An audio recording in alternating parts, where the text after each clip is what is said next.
आत्म साक्षात्कार का विज्ञान।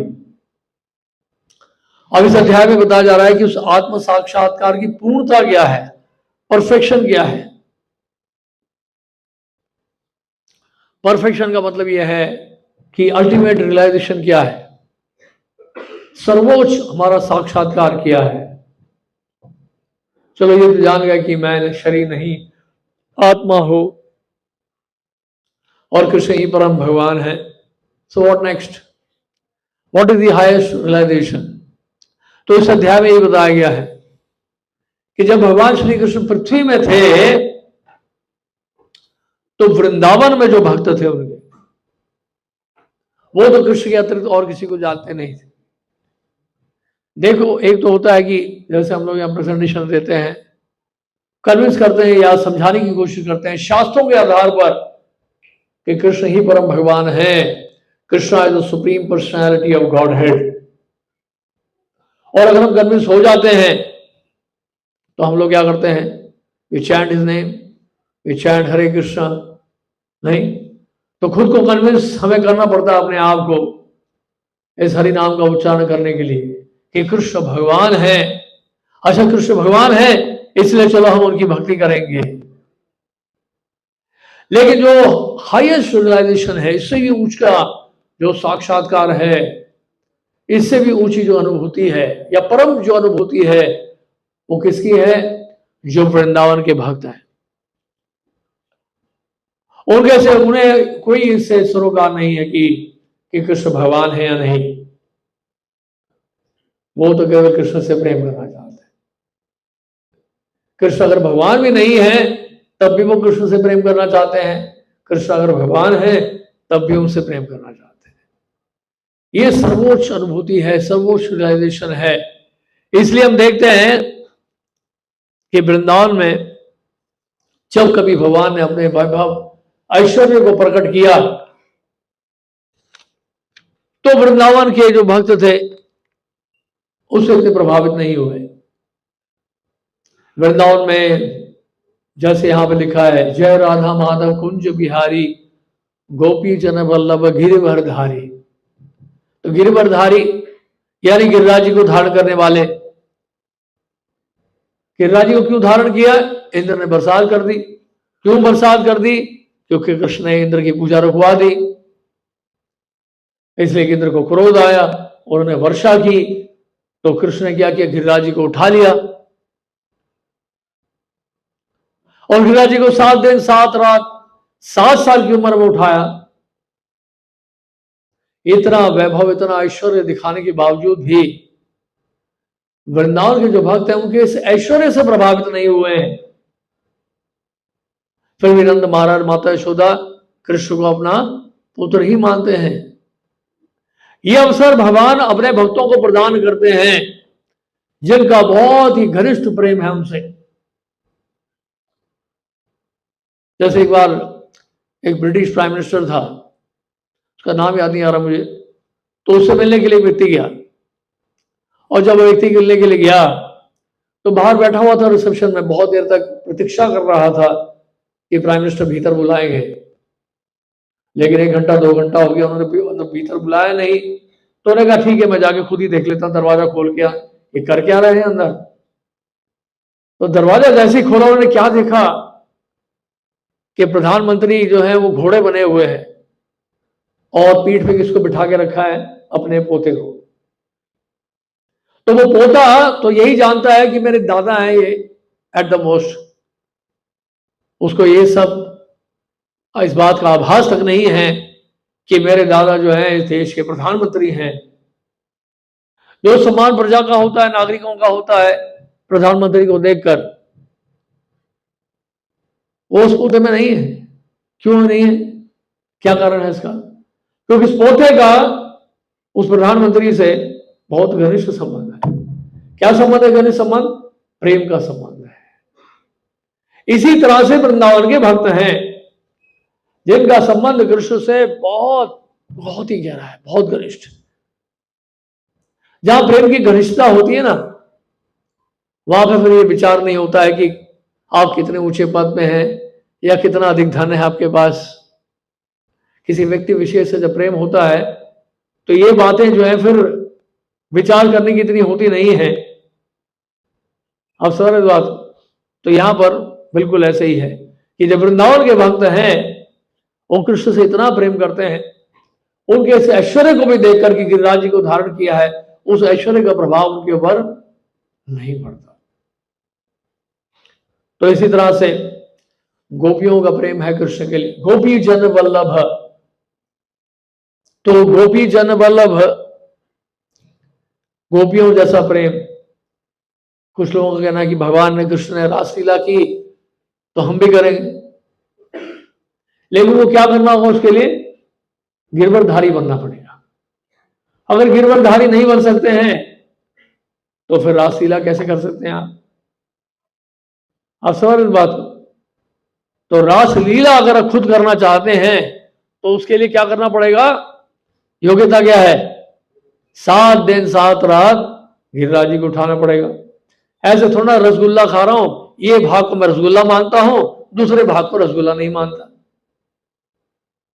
अगर ये मैं मानता हूं कि कृष्ण ने गिरिराज जी को उठाया तो ये भी मानना होगा उन्होंने ही रासलीला की है जिन्होंने गिरिराज जी को उठाया। प्रधानमंत्री या राष्ट्रपति जब सड़क पे चलता है, अगर वो लाल बत्ती पे नहीं रुकता है तो सामान्य नागरिक जो है ये प्रश्न नहीं उठा सकते हैं, ये सिग्नल में क्यों नहीं रुका, मैं भी नहीं रुकूंगा। ऐसा होता है।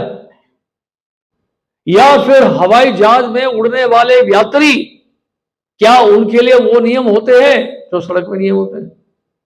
होता है। अरे ये देखो ऊपर से उड़ के जा रहा है, ये लाल बत्ती पर रुका नहीं, चलान करो उसको। ये प्रश्न पूछना सही है? बेकार का प्रश्न है। तो इसी तरह से हम प्रश्न करते हैं भगवान कृष्ण के बारे में कि उन्होंने रासलीला की। अब रासलीला अगर की है, इस बात पे अगर विश्वास है तो उसके बारे में और अधिक जानना जरूरी है कि नहीं? विस्तार से समझना होगा कि रासलीला में कितने गोपियां थी और कितनी गोपियों के साथ भगवान कृष्ण ने रासलीला की। गोपी जन वल्लभ लिखा ना यहां पर, गोपियों के प्रिय हैं, तो कितनी गोपियां थी उसमें। तो गर्ग संहिता में लिखा है, अनेक पुराणों में, क्योंकि कई स्थानों पर रासलीला हुई है, तो किसी एक रासलीला का वर्णन किया गया है गर्ग संहिता में।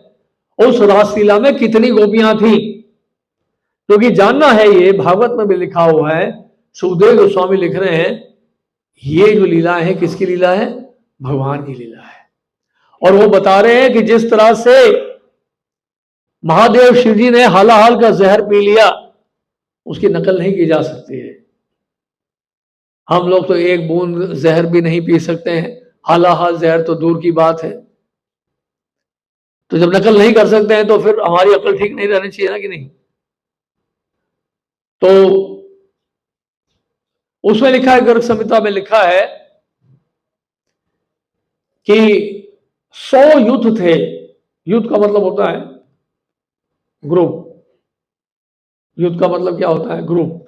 100 ग्रुप्स थे गोपियों के, बस 100 ग्रुप ही थे? नहीं, प्रत्येक युद्ध में कितनी गोपियां थी ये भी लिखा हुआ है। अगर हम कह रहे हैं कि रासलीला हुई है, मानते हैं इस बात को, तो उसके बारे में और विस्तार से जानना होगा कि नहीं? अब समझ रहे हैं, हम राम राज्य की बात करते हैं, भगवान श्री राम की बात करते हैं, तो रामायण खोल के देखना पड़ेगा कि नहीं, या केवल राम राज्य ही बोलते रहेंगे सिर्फ? तो इसी तरह से जब रासलीला बोल रहे हैं तो उस रासलीला के बारे में जानना जरूरी है। तो एक युद्ध में 100 युद्ध थे और एक युद्ध में 100 करोड़ गोपियां थी। बोले हम नहीं मानते इस बात को। तो ठीक है, फिर रासलीला को क्यों नहीं मान लिया आपने? ये भी मत मानो रासलीला नहीं हुई थी। रासलीला को तो मानते हैं, लेकिन उसमें जो सूचना दी गई है उसको स्वीकार नहीं कर रहे हैं। ये तो बात सही नहीं। हम प्रधानमंत्री को मानते हैं, लेकिन सब देश के संविधान ने जब उनको जो पावर्स दिए हुए हैं, हम नहीं मानते ये पावर्स को। हम मानते जरूर है प्रधानमंत्री हैं, लेकिन उनको इतने पावर्स दिए गए उनको, हम नहीं मानते उसको। तो हमारे माने ना मानने से क्या होगा? अगर भगवान कृष्ण ने रासलीला की है तो ये जानना बहुत जरूरी है कि उसमें कितनी गोपियां थी। एक युद्ध में, एक ग्रुप में 100 करोड़ गोपियां थी। ऐसे 100 युद्ध थे तो कितनी गोपियां हो गई? कैलकुलेशन मुश्किल हो रहा ना। 10,000 करोड़ गोपियां, 10,000 करोड़ गोपियों के साथ भगवान कृष्ण ने अपना विस्तार किया है। रासलीला का अगर आपने देखा होगा, इवन जो आप कृष्णा सीरियल में देखे होंगे या कहीं देखा होगा, उसमें देख रहे हैं कि कृष्ण एक ही नहीं है, सभी गोपियों के बीच में बहुत सारे कृष्ण दिखाई दे रहे होंगे आपको, अनेक गोपियों के साथ।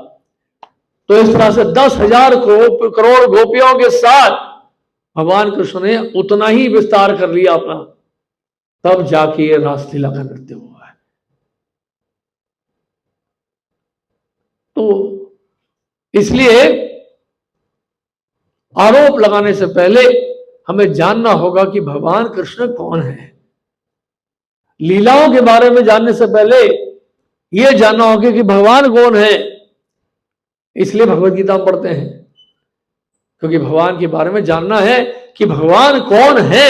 अगर ये जान लेंगे, भगवान की भगवत्ता को समझ लेंगे, उनकी शक्तियां, अचिंत्य शक्तियों को समझ लेंगे, उनके गुणों को समझ लेंगे, तब जाके हम उनकी लीलाओं को समझ पाए। और रास्ते में कोई जा रहा है, जान ना पहचान, आप कंधे पे हाथ रख लो, और भाई क्या हाल है, तो क्या रिएक्शन होगा? या उसके जेब में हाथ डालो, वो मोबाइल ले लो, तो क्या रिएक्शन होगा? लेकिन मित्र अगर साथ बैठे हैं, साथ साथ बैठे हैं आसपास सीट में, तो कंधे पे हाथ रख सकते हैं, मोबाइल भी निकाल सकते हैं हंसी मजाक में, तो शायद इतना बुरा नहीं मानेंगे। क्यों होता है? रिलेशनशिप के कारण, मित्रता के कारण, संबंध के कारण। तो उसी तरह से पहले जानना होगा कि भगवान कौन है, और जो संबंध स्थापित हो जाएगा जब प्रेम का, तब ये बातें हम बड़ी आसानी से स्वीकार कर पाएंगे। नहीं तो बड़ा मुश्किल है। बोलेगा हम मानते नहीं गिरिराज जी को उठाए भगवान। इसको लॉजिकली अगर समझना है, वैसे लॉजिक्स जो है एक लेवल तक ही अप्लाई कर सकते हैं।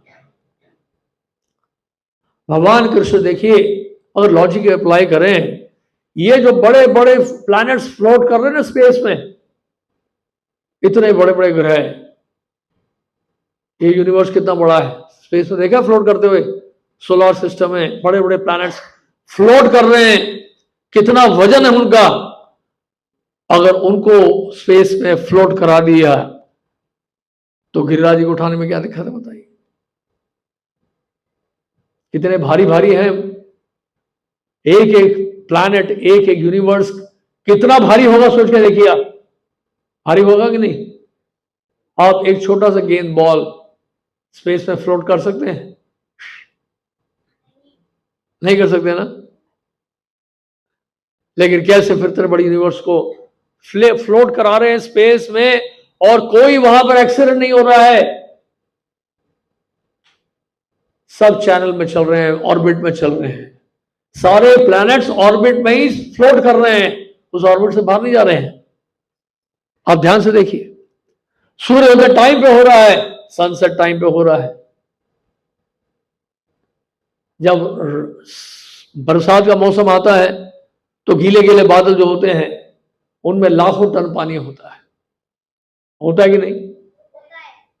लेकिन अगर आप देखें ध्यान से, जब बरसात नहीं होनी होती है तो वो बादल आगे तो बढ़ जाते हैं वायु की गति में, और लेकिन एक भी बूंद नीचे नहीं करता है। लाखों टन पानी जो है हवा में फ्लोट कर रहा है। तो सोचिए, ये है भगवान की शक्ति। हम देख सकते हैं, आंखों से देख सकते हैं। नहीं तो केदारनाथ में जो हुआ, क्लाउड बस्ट जो हुआ, तो कोरा केदारनाथ डूब गया, इतना पानी उसमें। वही क्लाउड से फ्लोट कर रहे हैं यहाँ पे भी बरसात के मौसम में। अगर एक भी बादल फट गया तो क्या होगा दिल्ली शहर का? लेकिन ऐसा होता नहीं है। सुनामी में तो समुद्र शहर में प्रवेश कर जाता है, लेकिन हमेशा ऐसा होता नहीं है। अगर बॉम्बे में अरेबियन सी है, अगर वो अपने दायरे से बाहर निकल आए, सड़कों में चला जाए समुद्र का पानी, तो पूरा बंबई डूब जाएगा। करंट इतना होता है उसमें, लेकिन होता नहीं, वो अपनी सीमा से पार नहीं जाता है। तो यानी कि हर चीज में रेगुलेशन है, लॉज हैं, सिस्टम बना हुआ है, एक ऑर्गेनाइजेशन है। जब ऑर्गेनाइजेशन की बात आती है या सिस्टम की बात आती है तो पीछे कोई ऑर्गेनाइजर भी तो होना चाहिए, उस सिस्टम को बनाने वाला भी तो होना चाहिए, उन लॉज को एस्टैब्लिश करने वाला भी तो होना चाहिए। आप समझ बात को? तो ऐसे भगवान की लीला है ये, ऐसे भगवान जो है गिरिराज जी को धारण कर रहे हैं। इसलिए हम लोग जो है फिलॉसफी पे जोर देते हैं ज्यादा, क्योंकि जानना बहुत जरूरी है पहले, सबसे पहले कि भगवान कौन है, इस बात की अनुभूति होनी चाहिए। लेकिन वृंदावन के भक्त जो है बहुत आगे ऐसे, क्योंकि उनमें प्रेम की घनिष्ठता है। और इसलिए क्या है, जब भगवान को अपने भक्तों से इतना प्रेम होने के कारण और वात्सल्य प्रेम का आस्वादन करना होता है, तो माता यशोदा नंद महाराज को, माता यशोदा को अपना माता बना लेते हैं, नंद महाराज को अपना पिता बना लेते हैं। हालांकि उनके कोई पिता माता नहीं है, क्योंकि भगवान तो सभी कारणों के कारण है। लेकिन भक्तों के साथ इस प्रकार से प्रेम रस का आदान प्रदान करते हैं, भक्तों को मौका देते हैं, प्रेम के स्तर पर ऐसा होता है। नंद महाराज, माता यशोदा, या फिर माता देवकी, वसुदेव जी, ये सब जो है मातृ भाव, वात्सल्य भाव में उनका संबंध है भगवान कृष्ण के साथ, बड़ा ऊंचा संबंध है। तो इसलिए, और फिर बता रहे हैं यहां पर व्रज जन रंजना, व्रज जन रंजना। तो व्रज जन जो है उनका एक ही उद्देश्य है, वृंदावन वासियों का, ब्रजवासियों का, क्या कि केवल कृष्ण को प्रसन्न करना है, और कोई उद्देश्य नहीं है। उनका विचार कैसे होता है, अगर भगवान कृष्ण हमारे, अगर हम दुखी हैं और इसमें अगर भगवान कृष्ण सुखी हैं तो वही हमारा सबसे बड़ा सुख है। और अगर हम सुखी हैं और भगवान कृष्ण दुखी है, वो सुख ही वास्तव हमारे लिए दुख है, वो सुख नहीं हमारे लिए। तो यानी कि कृष्ण की प्रसन्नता के लिए कुछ भी करने के लिए वो तैयार हो जाते हैं, कुछ भी करने के लिए तैयार हो जाते हैं। और फिर क्या बता रहे हैं यहां पे, यमुना तीरा वनचारी। तो यमुना जी के तट पर भगवान कृष्ण जो है विहार करते हैं, या यमुना जी में विहार करते हैं। यमुना तीरा वनचारी, और यहां तक कि जो है वहां के बछड़े, वहां के वृक्ष, वहां के पशु पक्षी, ये सामान्य नहीं है। ये इस जगत के जैसे पशु पक्षी हैं या वृक्ष वैसे नहीं है। ये कौन है? वो शुद्ध जीव हैं जिनका संबंध है भगवान से प्रेम का। वो लोग वहां वृक्षों के रूप में है, पशु पक्षियों के रूप में है।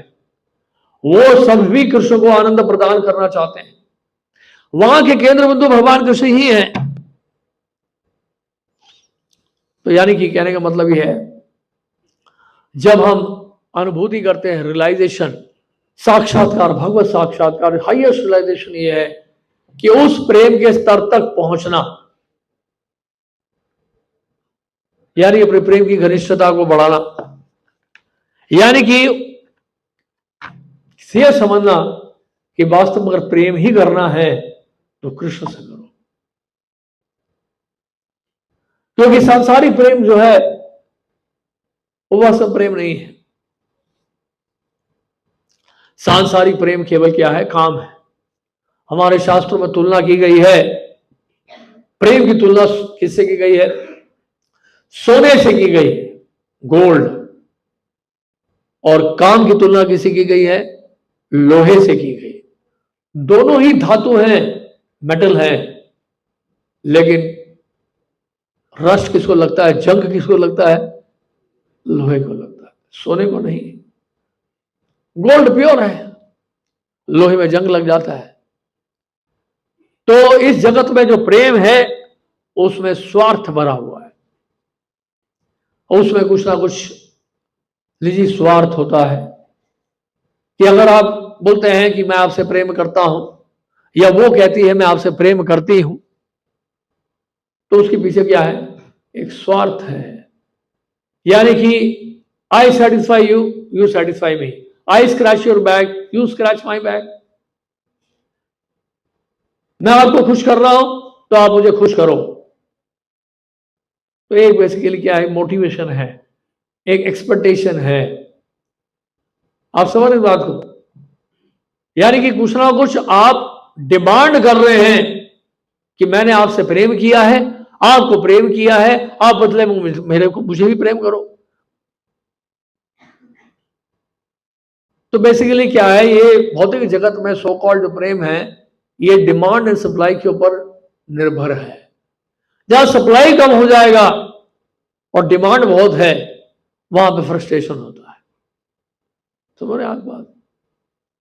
ये तो एक तो व्यक्ति विशेष की बात है। कोई सामान्य वस्तु भी से भी अटैचमेंट अगर हो जाता है, अपने फोन से हो जाता है, या कार से हो जाता है, या घर से हो जाता है, तो वो अटैचमेंट भी क्या है बेसिकली, तो आप उस अटैचमेंट से क्या कर रहे हैं, डिमांड कर रहे हैं। ये घर मुझे इतना सुख देगा, ये मकान मुझे इतना सुख देगा, ये गाड़ी मुझे इतनी सुख देगी। तो डिमांड आपका बना हुआ है, लेकिन धीरे धीरे धीरे क्या होता है, उस वस्तु की सप्लाई कम होने लगती है। जब नया नया आपने खरीदा था तो वो बात नहीं रही, तो क्या होता है, आप चेंज करना चाहते हैं, या नया फोन लेना चाहिए, बहुत पुराना हो गया है, स्क्रीन खराब हो गया है, राइट? तो कोई ना कोई समस्या आ जाती है। गाड़ी को कई बार सर्विस कराना पड़ रहा है, पिछले 2 महीने पहले कराया था, फिर कराना पड़ रहा है। हर 2 महीने में 10-15 हजार का खर्चा आ रहा है।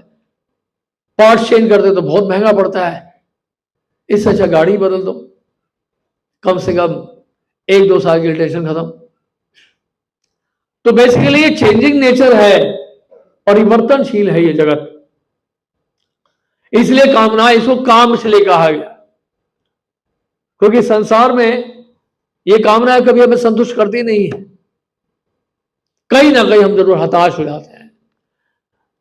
लेकिन भगवान का प्रेम ऐसा है, भगवान से प्रेम करके देखिए आप, वो कभी आपको हताश नहीं होने देंगे, फ्रस्ट्रेशन नहीं होगा, बल्कि आनंद आपका बढ़ता ही रहेगा।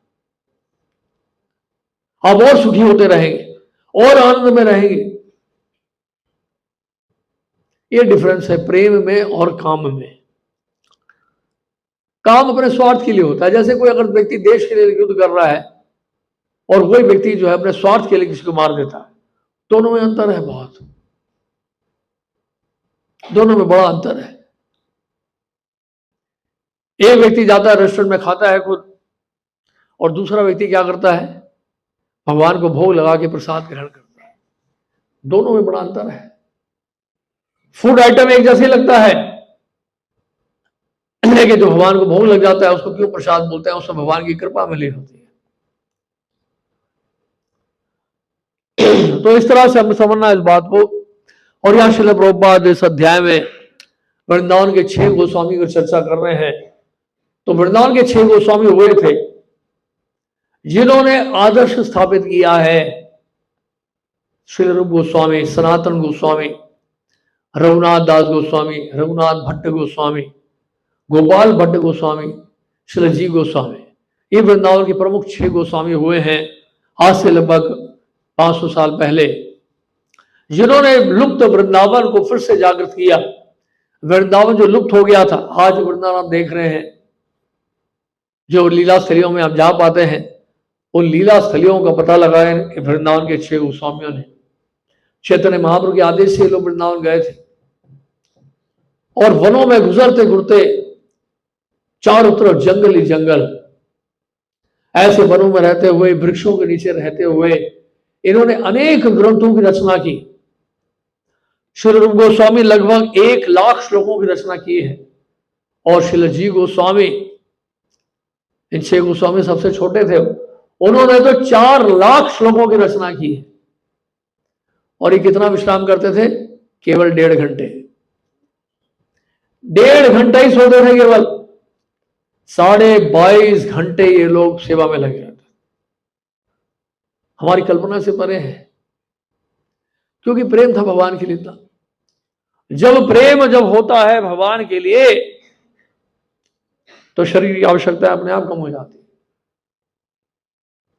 अभी शरीर आपसे बहुत डिमांड कर रहे हैं, ये दो, वो दो, ये दो, ये दो, और शरीर को बनाए रखने के लिए बड़ी मेहनत करनी पड़ती है। लेकिन जब भगवान से जब प्रेम होता है, शरीर की आवश्यकता अपने आप कम हो जाती है। इस क्यों कम हो जाती है आवश्यकताएं? कारण क्या है इसका? क्योंकि भगवान की सेवा से जो आनंद मिलता है, उस भगवत प्रेम में जो आनंद मिल रहा है, वो आनंद के कारण जो है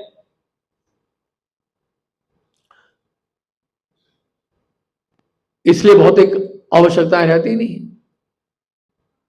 तो इसलिए एक वृक्ष से नीचे, एक वृक्ष के नीचे, अगले दूसरे वृक्ष के नीचे, इस तरह से 12 वनों में भ्रमण करते हुए इन्होंने अनेक लीला शैलियों का पता लगाया और कई मंदिरों की स्थापना की वृंदावन।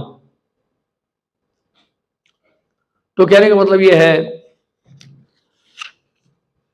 तो इन वृंदावन की 6 गोस्वामी ने बहुत बड़ा आदर्श स्थापित किया है कि कौन वास्तव में जन कल्याण के लिए कार्य कर सकता है। लोका नाम हितकारिणो त्रिभुवने मान्यो शरण्या करो, नाना शास्त्र विचार ने अपनो सब धर्म संस्थापको। तो 6 गोस्वामियों ने जो है नाना शास्त्रों की रचना की, अनेक शास्त्रों की रचना की और जन कल्याण के लिए कार्य किया। और ये कैसे थे? ये कैसे थे? धीर अधीर जना प्रियो प्रिय करो, निर्मत्सरो पूजितो। तो धीर थे और अधीर थे, सबके प्रिय थे। इनका कोई शत्रु नहीं था, कोई शत्रु नहीं था, सब प्रिय थे इनको। बड़ा मुश्किल है, आसान नहीं है। नहीं, कोई ना कोई हमारा शत्रु तो बन ही जाता है, या हम किसी ना किसी के शत्रु तो बन ही जाते हैं। कोई हमारा शत्रु हो ना हो, हम बन जाते हैं शत्रु। हम 10 लोगों को पसंद करते हैं, 2 लोगों को नहीं पसंद करते हैं। राग और द्वेष में हमारा जीवन बीत जाता है, द्वंद्व में जीवन में बीत जाता है। लेकिन जिनके हृदय में भगवान के लिए प्रेम होता है, वो निर्मत्सर होते हैं, वो बिल्कुल भेदभाव नहीं करते। भगवत गीता में भगवान ने लिखा है, विद्या विनय संपन्ने ब्राह्मणे गवि हस्ती हस्तिनी शुणी चैव स्वाभाविक शुणी चैव स्वभाव पंडितः समदर्शिनः। तो पंडित हैं, वास्तव में पंडित को क्या कहते हैं? बोलते पंडित जी आए हैं। लेकिन वास्तव में भगवत गीता के अनुसार पंडित का मतलब क्या है? पंडित का मतलब है the humble says by the virtue of true knowledge sees with equal vision a learned and gentle brahmana, cow, an elephant, a dog, and a dog eater. ब्राह्मणी हस्ती गवि शुनि चेव स्वभाके च पंडितः समदर्शिना। जो पंडित है वो समदर्शी होते हैं, उनको पंडित कहा जाता है। ऐसे नहीं कोई पुजारी को देखो तो पंडित। पंडित का मतलब ये है, यानी कि ब्राह्मण को, गाय को, हाथी को, कुत्ते को, कुत्ते खाने वाले को एक समान देखते हैं। एक समान देखने का मतलब ये थोड़ा कि हाँ जी मंदिर में कुत्ते भी आ रहे हैं, इसका मतलब ये नहीं है। इसका मतलब ये है कि बिना किसी भेदभाव के वो सबको कृष्ण भावना का संदेश देना चाहते। ये नहीं देखते ये अमेरिकन है या रशियन है, ये इंडियन है, ये मुस्लिम है, ये हिंदू है, ये क्रिश्चियन है, ये चाइनीज है, ये जापानीज है, ये अफ्रीकन है। इसलिए इनको नहीं दूंगा मैं, इनको नहीं बताऊंगा भगवत गीता के बारे में। नहीं, उसको पंडित नहीं कहा गया। पंडित किसको कहा गया है? जो बिना किसी भेदभाव के पूरे संसार भर में कृष्ण भावना का प्रचार प्रसार करता है। जैसे हमारे श्रील प्रभुपाद जी हैं, वो है वास्तव में पंडित, वो है असली स्कॉलर, वो है असली विद्वान, जिन्होंने भेदभाव नहीं किया। यहां तक कि अमेरिका में जाकर हिप्पीज को भी कृष्ण भावना भावित बना दिया। उनको इतना प्रेम दिया, शायद कोई अपने बेटे बच्चों को भी इतना प्रेम ना दे। उनके हृदय में परिवर्तन आ गया। तो कहने का मतलब यह है, तो इस तरह से समझना है कि ये जो कृष्ण भावना भावित होना जो है, ये बहुत बड़ी उपलब्धि है, बहुत बड़ी उपलब्धि है ये। अगर कोई कृष्ण भावना भावित हो जाएगा, उसके लिए कोई भी कार्य असंभव नहीं है संसार में। वो हमेशा सुखी रहेगा, संतुष्ट रहेगा। आत्मरामाय शांताय कैवल्य पतये नमः, आत्माराम, सेल्फ सेटिस्फाइड, आत्मतृप्त, आत्मरति ही। यानी कि अगर जो व्यक्ति जो है संतुष्ट है, आनंद में है, कृष्ण भावना भावित होने के कारण, तो संसार की जो आवश्यकता है उसको सताएंगे नहीं, तंग नहीं करेंगे। तो इसलिए, और साथ में क्या है, भक्त जो है, इस तरह से भक्त जो होते हैं वो किसी भी परिस्थिति में कहीं भी रह पाते हैं। न्यूयॉर्क की ठंड में श्रील प्रभुपाद जी अकेले थे, पहली बार उन्होंने अपने जीवन में बर्फ देखा था। ना उनके पास कोई हीटर था, ना उनके पास कोई ऐसे गर्म कपड़े थे, ना ऐसी कोई दवाइयां थी, ऐसी कोई सुविधा नहीं थी। ऐसे कड़ाके की ठंड में वहां पर रहना और इतने बड़े आंदोलन की शुरुआत करना हमारी कल्पना से परे है। प्रभुपाद ने कहा कि पहली बार मैंने जीवन में बर्फ देखा न्यूयॉर्क में। हैवी स्नोफॉल, न्यूयॉर्क में टेम्परेचर जाता है -10 डिग्री। और अकेला व्यक्ति, 70 साल का व्यक्ति अकेले, कोई भी नहीं साथ में, और ऐसी भयानक ठंड में वहां जाकर रहना, और यह विजन रखना कि अब मुझे एक बहुत बड़ा आंदोलन शुरू करना है कृष्ण भावना का, ताकि पूरा जगत जो है कृष्ण भावना भावित हो, पूरा संसार। इस 70 साल की उम्र में वो विचार कर रहे हैं, अकेले न्यूयॉर्क में रहते हुए। तो ये कैसे होता है संभव? ये केवल वही व्यक्ति कर सकता है जिसके हृदय में भगवान के लिए प्रेम है। सामान्य व्यक्ति नहीं कर सकता है। टाइपराइटर लेके गए यहां से, वो चोरी हो गई। एक ही टाइपराइटर था उनके पास, वो उठा के ले गया, वो भी चोरी करके ले गया। तो बहुत संघर्ष करना पड़ा। तो इसलिए ऐसे जो भगवान के भक्त हैं वो आते हैं संसार में जन कल्याण के लिए, मानव समाज के उद्धार के लिए, ताकि लोगों को सही दिशा मिले, सही रास्ता मिले, गलत दिशा ना मिले। ऐसे भक्त बहुत दुर्लभ होते हैं। हजारों हजारों हजारों वर्षों के बाद कोई ऐसा भक्त आता है जो पूरे पृथ्वी में भ्रमण करके पूरे संसार भर को कृष्ण भावना भावित बनाना चाहता है। तभी हम देखें चाइना जैसे देश में, ऐसे देशों में भी जाकर जो है प्रचार हो रहा है, जहां प्रचार करना बड़ा कठिन है, लगभग असंभव है। वहां पे जाकर प्रचार करना बड़ा कठिन कार्य है, लेकिन वहां भी प्रचार हो रहा है। चाइनीज लोग भी भगवत गीता पढ़ रहे हैं, और ये प्रमाणित हो रहा है कि वास्तव में कृष्ण भावना भावित होना जो है, ये केवल एक भारी दशा नहीं है, बल्कि क्या है, आत्मा का एक शाश्वत जो है संयोग है। कृष्ण भावना भावित होना जो है स्वाभाविक है सबके लिए। इसलिए भक्त जो है कहीं भी रह सकता है। ऐसा भक्त नारायण परा सर्वे न कुतश्च न भिद्यति स्वर्ग अपवर्ग नरकेशु तुल्यार्थ अभिदर्शिनः। इसलिए भगवान के जो परायण होते हैं, नारायण परायण होते हैं, वो कहीं भी रहने के लिए तैयार है, स्वर्ग में हो नरक में हो, वो कल्याणी करे। एक बार जनक महाराज जब उनका धाम जाने का समय आ गया, वैकुंठ गमन का, तो उनकी बड़ी इच्छा हुई देखने की कि नरक में कैसे लोग संघर्ष कर रहे हैं, किस तरह उनको यम दंड मिलता है, यमराज जी कैसे दंडित करते हैं, कितना कष्ट भोग रहे होंगे वो पाप करने वाले जीव। तो जनक महाराज जो है नर्क लोग से गुजरते हुए जाना चाह रहे थे देखने के लिए। तो यमराज जी ने देखा जनक महाराज को, ने कहा कि महाराज आप यहां क्यों आए हैं? आप तो वैकुंठ धाम वासी हैं, आपको तो धाम जाना है, भगवान के धाम जाना है, इधर आप गलत रास्ते पे आ गए हैं। उन्होंने कहा कि मैं देखना चाहता हूं कि यहां पर किस तरह से लोग कष्ट पा रहे हैं। इतने सारे लोग यहां पर कष्ट पा रहे हैं, अपने अपने पापों का दंड दिया जा रहा है, भयानक दंड दे रहे हैं यमदूत। उन्होंने कहा कि सामने एक व्यक्ति को देखा। क्या देखा उन्होंने? वो देखा एक व्यक्ति को स्त्री की पुतली से आलिंगन कराया जा रहा है, जो पूरे लोहे का बना है और तपता हुआ है।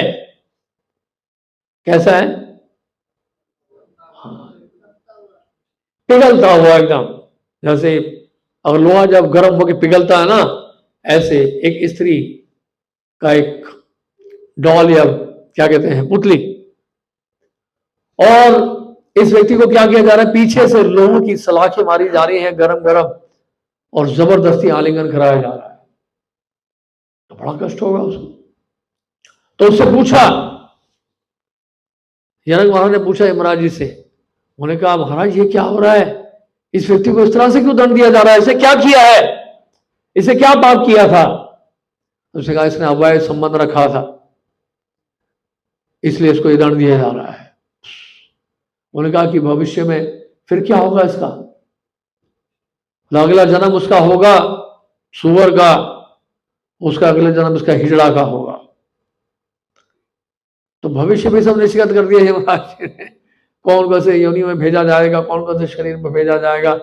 जनक महाराज सुनकर बहुत उनको कष्ट हुआ। उन्होंने कहा कि इतना कष्ट मिलता है यहाँ पर, बाप रे, इतना दंड मिलता है इतने पापों का, ये तो बहुत भयानक दंड मिल रहा है। तो फिर क्या इसका इलाज है? उन्होंने जनक महाराज ने पूछा फिर क्या इसका हल क्या है, कोई सोल्यूशन तो होना चाहिए। चलिए उन्होंने पाप किया, आप दंड दे रहे हैं, लेकिन कोई सोल्यूशन तो होना चाहिए ताकि यहां से रिहा कर दिया जाए। उन्होंने कहा कि आप जानते ही हैं, आपके मुख से जब भगवान नाम का उच्चारण होगा तो कुछ उद्धार हो सकता है। तो जनक महाराज ने वहीं पे भगवान श्री राम के नामों का उच्चारण किया, जय श्री राम। राम नाम के उच्चारण से क्या हुआ, वो नरकवासियों का उद्धार हो गया, वो दंड से वो रिहा हो गए तत्काल ही, तुरंत जय श्री राम नाम का उच्चारण सुना, यमदूतों ने उनको छोड़ दिया। ये भगवान नाम में शक्ति है, भगवान के पवित्र नामों में इतनी शक्ति है। इसलिए हम ये नहीं कह रहे कि हम डर के जो है या डर गए इसलिए भगवान का नाम ले रहे हैं, ये आवश्यकता है। मैं आपको उदाहरण देता हूं, जैसे आप कुकिंग कर रहे हैं, लकड़ी आपने जलाई, लकड़ी से कुकिंग करते हैं ना, कई गांवों में तो देखा होगा लकड़ी से बनाते हैं। लकड़ी से जलाया हुआ उसके बाद से जो कुकिंग होता है वो बहुत टेस्टी होता है। फायर जो लकड़ी से निकलता है उससे जो कुकिंग होती है बहुत बढ़िया पकता है और बहुत टेस्ट आता है। तो इस तरह से लकड़ी को जलाया जाता है कुकिंग करने के लिए। अब वो लकड़ी जलकर राख हो जाती थोड़ी देर के बाद। तो लकड़ी को जलाने का उद्देश्य क्या है, क्या उद्देश्य बताइए? ताकि वो जल के राख हो जाए? नहीं, लकड़ी के जलाने का उद्देश्य यह है कि ये भोजन जो है बन जाए, भोग तैयार हो जाए और भगवान को भोग लगा सके और हम लोग प्रसाद ग्रहण कर सकें। ये पर्पस है लकड़ी को जलाने का। आप समझ रहे हैं? इसलिए भगवान नाम का उच्चारण जो है केवल पापों से छुटकारा पाने के लिए नहीं है, पापों को जलाकर राख करने का उद्देश्य नहीं है, इसलिए है भगवान का प्रेम प्राप्त करने के लिए, भगवान की प्रेममयी सेवा प्राप्त करने के लिए। क्योंकि जब पाप को खत्म करना या जड़ से खत्म करना, जलकर राख हो जाना, ये बहुत बड़ी बात नहीं है, ये तो होना ही है। तो इस तरह से हमें समझना है कि ये कृष्ण भावना भावित होना जो है ये हमेशा हमारे लिए लाभदायक है और इससे हमारा मनुष्य जीवन सफल होगा, जीवन के लक्ष्य को प्राप्त कर पाएंगे, सर्वोच्च सिद्धि को प्राप्त कर पाएंगे। ये परफेक्शन है मनुष्य जीवन का। केवल मनुष्य जीवन में ही ये संभव है, पशु जीवन में संभव नहीं है। मनुष्य ही विचार कर सकता है इस तरह से। तो कहने का अर्थ ये है इसका पूरा लाभ उठाएं, क्योंकि श्रील प्रभुपाद जी भी जब अपने गुरु महाराज से मिले थे तो उन्होंने ये कहा था, प्रभुपाद जी ने 1922 में पहली बार जब मिले थे श्रील भक्ति सिद्धांत सरस्वती ठाकुर से कलकत्ता में, उन्होंने कहा कि हमारा देश तो अभी अंग्रेजों के अधीन है, हमें कौन सुनेगा?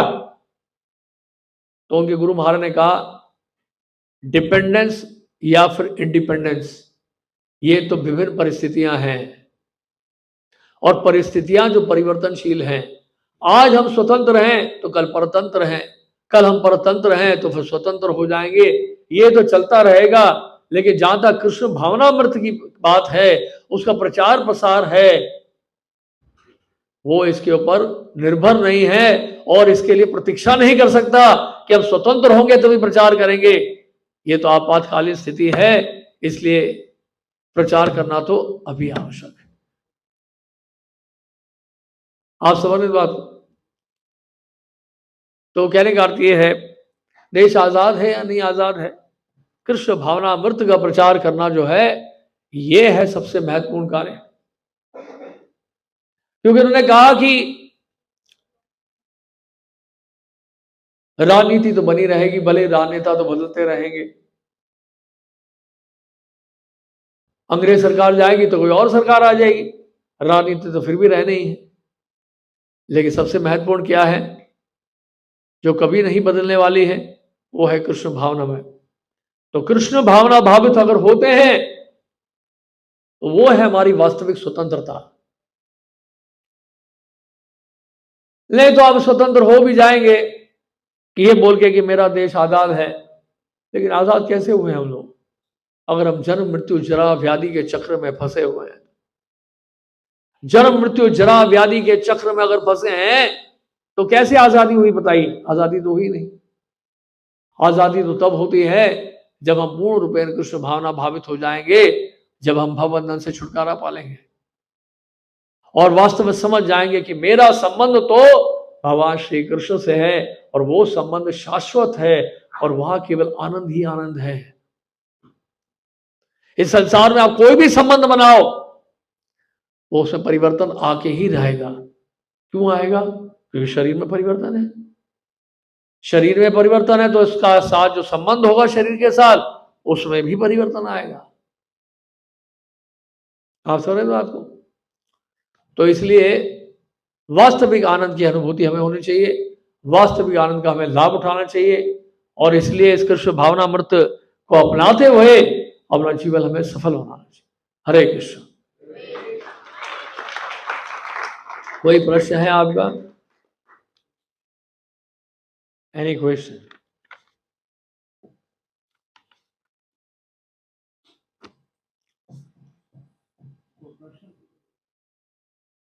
प्रश्न माइक ले लीजिए।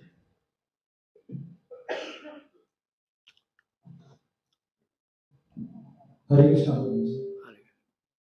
श्री कृष्ण जी ने श्रीमद् भागवत गीता में स्थित प्रज्ञ मनुष्य के कुछ लक्षण बताए हैं, तो हम कैसे प्राप्त कर सकते हैं? कुछ विशेष चरण? देखिए, स्थित प्रज्ञ का भाषा, सिद्ध प्रज्ञ व्यक्ति कैसे बोलता है, कैसे चलता है, कैसे बैठता है, ये सब पूछा अर्जुन ने। बैठ जाइए। अर्जुन ने पूछा ये सब।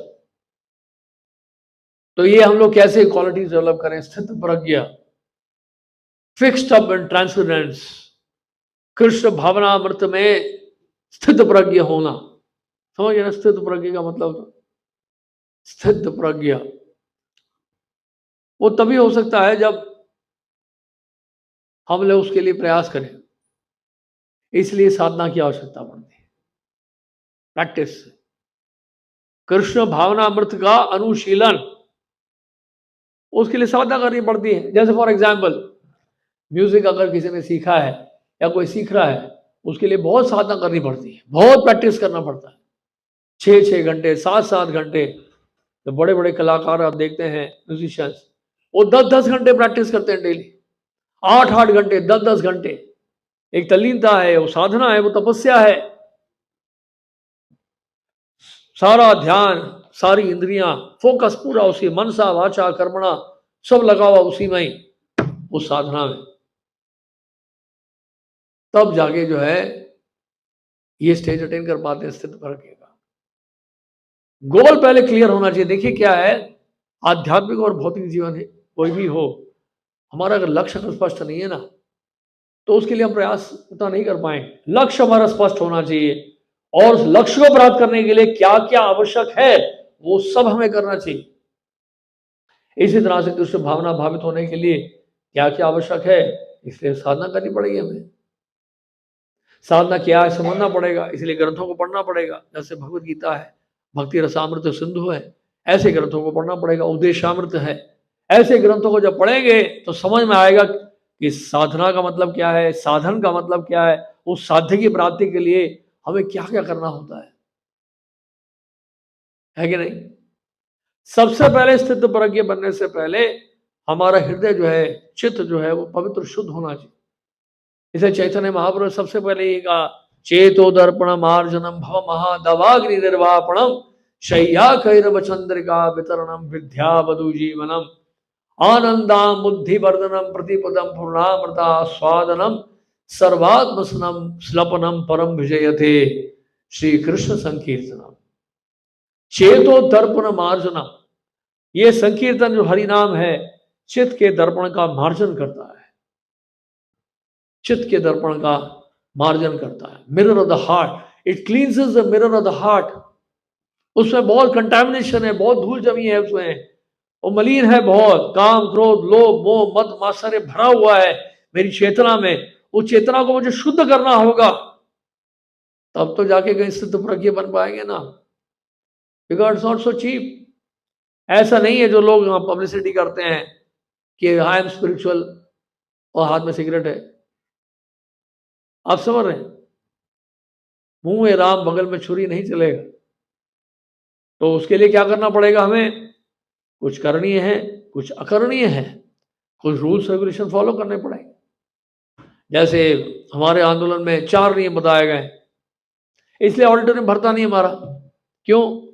क्योंकि हम कॉम्प्रोमाइज नहीं करते नियमों में। ऑडिटोरियम भरने के लिए तो बहुत आसानी है, आप करो जो आपको करना है करिए, राम नाम कृष्ण नाम लेते रहिए, बस ऑडिटोरियम फुल हो जाए। जब रेस्ट्रिक्शन डालेंगे, ये नहीं करना वो नहीं करना ये नहीं करना, तो खाली होता है। No intoxication, no meat eating, no illicit sex, no gambling, no crowd. और ये चारों चीजें अलाउ कर दो, seats are full, no vacancy, no space, no ticket, है कि नहीं। तो इसलिए ऑफ कोर्स इसका मतलब ये नहीं जहां बहुत क्राउड है इसका मतलब वहां सब कोई प्रिंसिपल फॉलो नहीं कर रहा है। ऐसा हो भी सकता है कि क्राउड भी और प्रिंसिपल भी फॉलो कर रहे हो, लेकिन पॉइंट यहां पे समझने का ये है कि समझौता नहीं कर सकते हम सिद्धांतों में किसी को खुश करने के लिए। जो धर्म के सिद्धांत हैं उस पर हमें अटल रहना होता है। प्योरिटी इज द फोर्स, पवित्रता ही क्या है, शक्ति है। तो इसलिए पवित्रता का पालन करना पड़ता है। भगवान कृष्ण परम परम पवित्र हैं, सुप्रीमली प्योर हैं, उनको अप्रोच करने के लिए हमें प्योर बनना पड़ेगा। दूषित अवस्था में भगवान के पास कैसे जा सकते हैं, भगवान हमें स्वीकार नहीं करेंगे। आप समझ रहे हैं। इसलिए आप देखते हैं जगन्नाथपुरी में जो रथ यात्रा होती है ना जगन्नाथ जी की, इसमें कितने 25 लाख लोग जगन्नाथ जी के सामने रथ यात्रा में भाग लेते हैं। तो एक दिन पहले गुंडीचा मंदिर मार्जन होता है, जहां जगन्नाथ जी आके विराजमान होंगे। अगले दिन रथ यात्रा जहां संपन्न होती है, उस स्थान उस मंदिर का नाम है गुंडीचा मंदिर, गुंडीचा मंदिर। तो एक दिन पहले क्या करते हैं, उस मंदिर की सफाई की जाती है। सैकड़ों भक्त मिलकर उस मंदिर को साफ करते हैं, बिल्कुल नीट एंड क्लीन कर देते हैं। क्यों? क्योंकि अगले दिन जगन्नाथ जी आने वाले हैं। क्योंकि जगन्नाथ जी जो है गंदे स्थान में नहीं बैठने वाले हैं। तो इसी तरह से हमारा हृदय अगर मैला होगा तो भगवान हमारे हृदय में क्यों आके बैठे। इसलिए हृदय को साफ करना होता है, क्लींजिंग द हार्ट, चेतो दर्पण मार्जनम। और ये इसका दर्पण कैसे मार्जन होगा इसका, हरे कृष्ण कृष्णा कृष्णा हरे हरे, हरे राम राम राम हरे हरे। तो इस हृदय के दर्पण को साफ करना है हमें, हरि नाम का उच्चारण करेंगे। जितना हमारा चित्त हमारा हृदय शुद्ध होता जाएगा, उतना हम लोग वास्तविकता को पहचान पाएंगे, समझ पाएंगे कि सच क्या है, झूठ क्या है, सही क्या है, गलत क्या है। बिल्कुल क्लियर हो जाएगा आपका कॉन्शियसनेस, कोई कंफ्यूजन नहीं रहेगा। इसलिए क्या है, इसके लिए क्या करना पड़ता है, एफर्ट डालना पड़ता है। नहाते हुए साबुन यूज करेंगे आप तो शरीर तो धुल जाता है आपका, लेकिन हृदय की मलिनता नहीं जाती उससे। हृदय की मलिनता तो हरि नाम के उच्चारण से ही होता है। और ये व्यवहारिक रूप में पूरे विश्व भर में ये आजमाया हुआ है, इसका प्रमाण है। अनेक लोग पूरे विश्व भर में जिस किसी ने भी हरि नाम का उच्चारण किया उनका जीवन बदल गया। लाइफ चेंजिंग है, कॉन्शियसनेस पे इफेक्ट पड़ता है सीधा उसका। आज हमारी युवा पीढ़ी क्यों गुमराह है, हताश क्यों हो जाती है? इसलिए हो जाती है क्योंकि डिमांड्स बहुत हैं, सप्लाई उतना नहीं होता है, और डिजायर्स फुलफिल होते नहीं है, इसलिए फ्रस्ट्रेशन आ जाता है। तो उस सब से बचने के लिए हमें क्या करना पड़ेगा? कृष्ण भावना भावित होना पड़ेगा। देन वी आर सेफ, तब सेटिस्फैक्शन मिलेगा, नहीं तो नहीं मिलेगा सेटिस्फैक्शन। हार्ट को प्योर बनाना है, उसके लिए एफर्ट डालना पड़ता है। और ये जो 4 नियम हमने बताए, ये तभी इस नियमों का पालन संभव है जब हम हरि नाम का उच्चारण कर रहे हो। बिना हरि नाम लिए, बिना इन ग्रंथों को पढ़े, इन 4 नियमों का पालन करना संभव नहीं है। जो भी कृष्ण भावना भावित नहीं है वो गारंटीड है कोई ना कोई नियम तोड़ेगा। वो धर्म के नियमों को निश्चित रूप से तोड़ेगा, वो भी कलिकाल में तो पक्का तोड़ेगा। ये हरि नाम ही है कलयुग में जो हमारी रक्षा करता है, इन पाप कार्यों से हमें बचाता है। समझ रहे हैं? हरे कृष्ण। श्रील प्रभुपाद की जय। हरे कृष्णा। तो प्रभु जी का धन्यवाद देते हैं। आज का साइंस ऑफ सेल्फ रियलाइजेशन का जो हमारा कोर्स है वो आज की क्लास के साथ यहीं पर समाप्त होता है। सो आप लोगों का धन्यवाद जो science of self realisation course में आए। तो अगेन एक बार प्रभु जी का धन्यवाद देते हैं। हरे कृष्ण महामंत्र बोल के हरे कृष्णा कृष्णा कृष्णा हरे हरे हरे राम राम राम हरे हरे। तो इसी के साथ हमारे पास एक ग्रुप एक्टिविटी है बहुत स्पेशल। अमृत लीला प्रभु यहाँ पर स्टेज पे आ रहे हैं भाग के। तो हम लोग एक बहुत ही स्पेशल ग्रुप एक्टिविटी आप लोगों के लिए प्लान की है। जस्ट ये 10 मिनट का होगा। तो कई लोग यहाँ पे 5:30 से भी आए हुए हैं, तो आप लोगों का धन्यवाद। आप लोग कई लोग टाइम पे आए थे। कितने लोग आए थे टाइम टाइम पे? मतलब 5:30 बजे। हाँ, तो 5:30 बजे हमारा प्रोग्राम शुरू होता है। तो कई लोग 5:30 से यहाँ पर बैठे हैं, तो काफी देर से बैठे हुए हैं। तो आप लोगों को तो विशेष रूप से थोड़ा हम धन्यवाद देते हैं। लेकिन बाकी लोगों से रिक्वेस्ट है कि हमारा समय जो है शुरू होने का वो 5:30 है। तो इसलिए 5:30 बजे आप लोग आइए ताकि हम टाइम पे इसको एंड करके हम जो है इसको